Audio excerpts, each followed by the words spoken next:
अस्सलाम वालेकुम वीवर्स, अल्लाहुम्मा सल्ली अला मुहम्मद व आले मुहम्मद।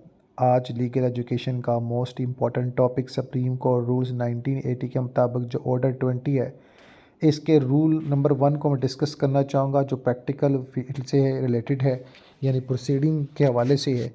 जो यंग लॉयर प्रैक्टिकल फील्ड में न्यू है, लॉ गाइड फेस करने जा रहे हैं, लॉ के स्टूडेंट हैं, उनके लिए मोस्ट इंपॉर्टेंट अहमियत का हामिल है। इसका अहम निकात मैं शेयर करना चाहूँगा। सुप्रीम कोर्ट रूल नंबर 1980 का आर्डर जो 20 है, इसका रूल नंबर 1 वाज़ह करता है, अगर सुप्रीम कोर्ट में कोई पटिशन दायर की जाए तो ख़ुद ब खुद निचली अदालतों की कार्रवाई मुअत्तल नहीं हो जाती जब तक कि सुप्रीम कोर्ट ख़ुद हुक्म इम्तियाज़ी जारी ना करे कि निचली अदालतों को कार्रवाई जारी रखनी चाहिए या वो इस कार्रवाई से बरीज़िम्मा है। तो सुप्रीम कोर्ट में अगर कोई केस है तो इस हवाले से सुप्रीम कोर्ट के ऑर्डर को जनाब आला ये फॉलो करेंगे।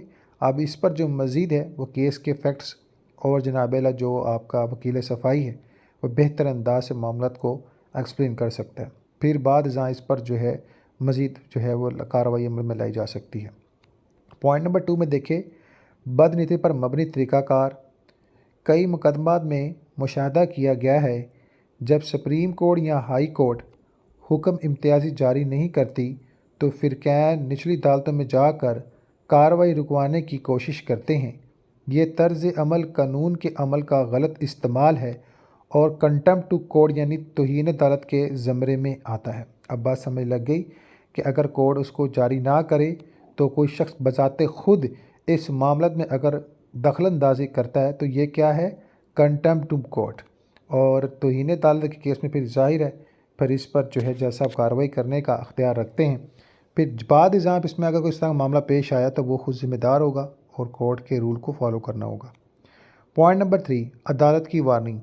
अगर कोई ट्रायल कोर्ट महज इस बुनियाद पर कि मामला आला अदालत में ज़ेर अल्तवा है कार्रवाई को रोक देता है या गैर मुमय्यना मुद्दत के लिए मुलतवी कर देती है तो ये गैर कानूनी तस्वर होगा। इस अमल के नतायज भुगतने पड़ेंगे।